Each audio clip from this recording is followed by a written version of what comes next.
అవి అమలు చేయకపోవటం వల్లనే దాదాపు 8,000 మంది రైతు కుటుంబాలకి ఎటువంటి ఆధారాన్ని కూడా చూపించకపోవటం వల్లనే ఇవాళ వాళ్ళు ఏమి చెయ్యాలి చెప్పండి. అంతా ఎకరము అరెకరం లోపల ఉన్నటువంటి ఆ పేదవారు, ఆ మత్స్యకారులు, ఆ షెడ్యూల్ కులాల వారు, షెడ్యూల్ తరగతుల వారు, అత్యంత వెనుకబడిన వర్గాల వారు ఎట్లా జీవించాలి చెప్పారు జస్టిస్ గోపాలగౌడ గారు. భారత రాజ్యాంగంలో ఆర్టికల్ 21 ప్రకారంగా ఈ భారతదేశంలో నివసించే ప్రతి ఒక్క పౌరుడికి కూడా జీవించే హక్కు ఉంది అని చెప్పి బాబాసాహెబ్ అంబేద్కర్ గారు మనకి రాజ్యాంగంలో చెప్పారు. అంతేకాదు సుప్రీంకోర్టులో ఒక వ్యాఖ్యం సందర్భంగా జీవించే హక్కే కాదు, రైట్ టు లైవ్లీహుడ్ అంటే మనిషి ఏదో ఒక పని, ఒక వ్యవసాయము, ఒక ఉద్యోగము, ఒక కార్మికుడు గాను ఏదైనా కానీ ఒక పని చేసుకుంటూ అతను జీవించేదానికి అవకాశం కల్పించబడాలి అని చెప్తే ఇవాళ అవేమీ చేయకుండా ఈ రోజున ఆ విశాఖపట్నం స్టీల్ ప్లాంట్ని అమ్మేయాలనే ఆలోచనలో నేను అంటాం కాదు, కేంద్ర ప్రభుత్వం cabinet committee on economic affairs ఫిబ్రవరి 2021లో తీర్మానం చేసింది. ఏమని? 100కి 100 కూడా విశాఖపట్నం స్టీల్ ప్లాంట్ని అమ్మేయటమే. అమ్మకపోతే మూసేస్తాం అని సిగ్గు బిడియం లేకుండా మంత్రి పార్లమెంట్ లో మాట్లాడాడని మీకు మనం చేస్తా ఉన్నా. ఎవడబ్బా సొత్తు? ఈ మోడీ సొత్తా? చంద్రబాబు నాయుడు గారి యొక్క జేబులో సంస్థ ఇది. మీరందరూ ఆ రోజున భూములు ఇవ్వబట్టే ఆ ప్లాంట్ వచ్చింది. 32 మంది తెలుగు బిడ్డలు ఆత్మ బలిదానం చేశారు. పెద్దలు తెన్నేటి విశ్వనాథం గారు, గౌతు లచ్చన్ గారు, అట్లాగే వామపక్షాల పార్లమెంటు సభ్యులు వాళ్ళందరూ కూడా పార్లమెంటుకు రిజైన్ చేశారు. ఎమ్మెల్యేలు గారి అసెంబ్లీకి రిజైన్ చేశారు. ప్రజల యొక్క పోరాటం ఫలితంగా, త్యాగాల ఫలితంగా ఈ ప్లాంట్ వస్తే అది పెట్టినప్పటి నుంచి సవతి తల్లి ప్రేమతోనే వ్యవహరిస్తూ ఉండటం జరుగుతూ ఉంది. మీరు చూస్తున్నారు. ఇంత ఈ దేశంలో ప్రభుత్వ రంగంలో కానీ ప్రైవేట్ రంగంలో కానీ 100 స్టీల్ ప్లాంట్లు ఉంటే గనులు స్వంతంగా లేని ఫ్యాక్టరీ ఏదైనా ఉంది అంటే అది విశాఖపట్నం స్టీల్ ప్లాంట్ ఒక్కటి మాత్రమే అని మీకు మనం చేస్తా ఉన్నాను.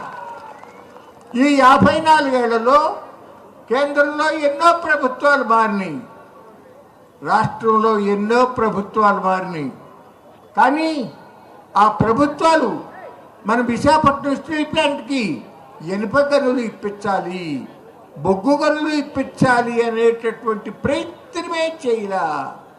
మీరు చూశారు కదా, మనకి ప్లాంట్కి గనులు లేక నష్టాల పాలవుతూ ఉంటే ఈ రాష్ట్ర ముఖ్యమంత్రి గారు ఇంకా ఇతర మంత్రులు, ఎంపీలు ఢిల్లీలో అక్కడ కేంద్ర ప్రభుత్వాన్ని, కేంద్ర మంత్రి గారిని, ప్రధానమంత్రి గారిని విశాఖపట్నం స్టీల్ ప్లాంట్కి గనులు ఇమ్మని అడగలా, ఆర్సిఆర్ మిట్టలకి గనులు ఇమ్మని చెప్పి అడిగారంటే సిగ్గుపిడి ఉందా అని నేను అడుగుతా ఉన్నా. ఇది ధర్మమా? ఇది న్యాయమా? అంతేకాదు ఇవాళ నిన్న రాత్రి అట్లా వెళ్ళాం గంగవరం, అక్కడ ర్యాలీకి సోదరులు ర్యాలీ నిర్వహించితే వెళ్ళాం. విమలా స్కూల్, విమలా విద్యాలయం, ఆ స్టీల్ ప్లాంట్లో పనిచేసేటటువంటి ఆ నౌకాశ్రయంలో పనిచేసే ఉద్యోగుల యొక్క పిల్లలకి మంచి నాణ్యత అయినటువంటి విద్యను ఇస్తూ ఉంది.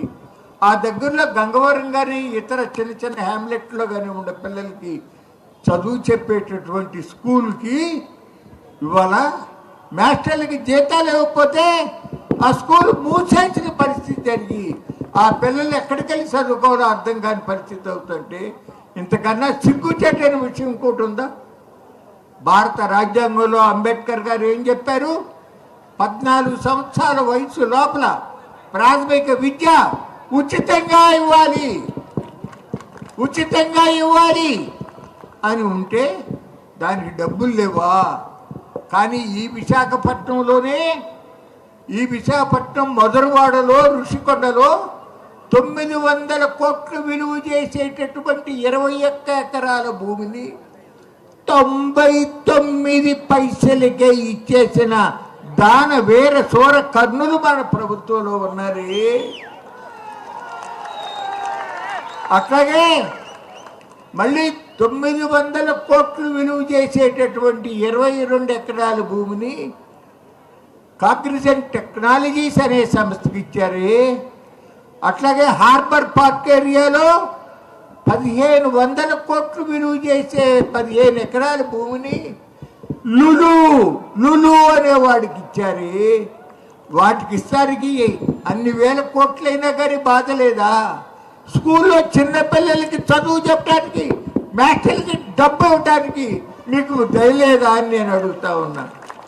అంతేకాదు, ఆ గంగవరం పోర్ట్ ఎట్టా వచ్చింది? మీ భూములు కాదు, మీ అందరి భూములు కాదు. ఇవాళ గంగవరం నుంచి మత్స్యకారులు సముద్రంలో వేటకెళ్ళాలంటే వీలేకుండా గోడ కట్టేసి దుర్మార్గంగా ప్రవర్తిస్తా ఉండా అదాని సంస్థ ఏదైతే ఉందో దానికి ఇవాళ చంద్రబాబు నాయుడు గారు కూడా అక్కడ మోడీ ఏ విధంగా అయితే మేళ్లు చేస్తా ఉన్నాడు, ఇక్కడ తెలుగుదేశం ప్రభుత్వం ఎన్డీఏ ప్రభుత్వం కూడా అదానీని పళ్ళకి ఎక్కించి మోస్తా ఉన్న పరిస్థితులు జరుగుతూ ఉన్నాయని మీకు మనవి చేస్తా ఉన్నా. ఇట్లా జరగటానికి వీల్లేదు. దయచేసి చంద్రబాబు నాయుడు గారు ఆలోచించండి. ఇవాళ మీరే ఒక చట్టం చేశారు. 2013 భూసేకరణ చట్టంలో సవరణలు చేసి 2018లో చట్టాన్ని తెచ్చారు. అందులో ఏముంది?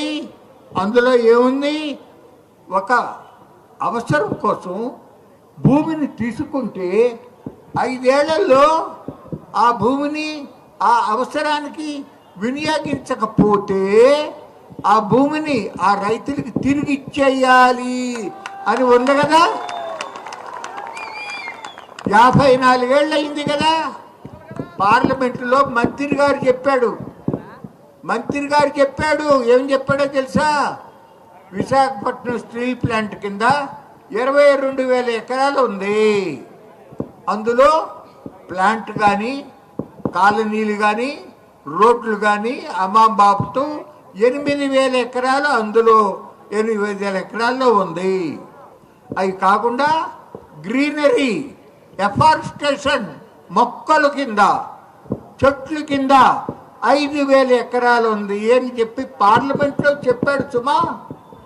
అదే పార్లమెంట్లో ఏం చెప్పాడో తెలుసా?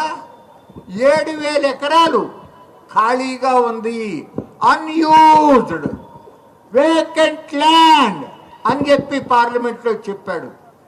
మరి చంద్రబాబు నాయుడు గారు మీరు పెట్టిన చట్టం ప్రకారంగానే 54 ఏళ్ల నుంచి ఖాళీగా ఉన్నటువంటి ఆ 7,000 ఎకరాల భూమి, ఆ 7,000 పోనీ 6,000 5,000 ఆ భూములు ఇచ్చిన 16,000 కుటుంబాల వాళ్ళకి కలిపి ఉండి వాళ్ళకి ఎంత వస్తే అంత వాళ్ళు పంచుకుంటారు తలా కాస్త. అది న్యాయమైనటువంటి ధర్మమైనటువంటి కోరికే కదా, డిమాండే కదా. ఆలోచించండి అని చెప్పి ఈ వేదిక ద్వారా నేను రాష్ట్ర ప్రభుత్వానికి విజ్ఞప్తి చేస్తా ఉన్నా. రెండో డిమాండ్ మీరేమడిగారు? మాకు ఏ రకమైన ఆధారం లేకుండా ఉంది. ఉద్యోగం ఇవ్వలా, మీరు ప్రామిస్ చేశారు, కార్డు ఇచ్చారు, కానీ ఉద్యోగం ఇవ్వలా. కాబట్టి ఇప్పటి నుంచి అయినా నెలకి 25,000 రూపాయలు ఇమ్మని అడిగారు. అవునా? మీ ప్లే కార్డులో ఉంది కదా. అందులో ఏమైనా తప్పు ఉందా? లేదు. ఎందుకంటే ఈ భారతదేశంలో పే కమిషన్ అంటారు, వేతన కమిషన్. వాళ్ళు 7వ పే కమిషన్ ఎవరికైనా సరే అసలు కొత్తగా ఉద్యోగంలో చేరేవాడికి 18,000 ఇవ్వాలని పెట్టారు. ఇప్పుడు లేటెస్ట్గా 26,000 రూపాయలు ఇవ్వాలి నెలకి అని చెప్పి ఇచ్చారు. మీరు అడిగిన దాంట్లో అన్యాయం ఏమి లేదు. ఇవాళ గౌరవప్రదంగా బ్రతకాలంటే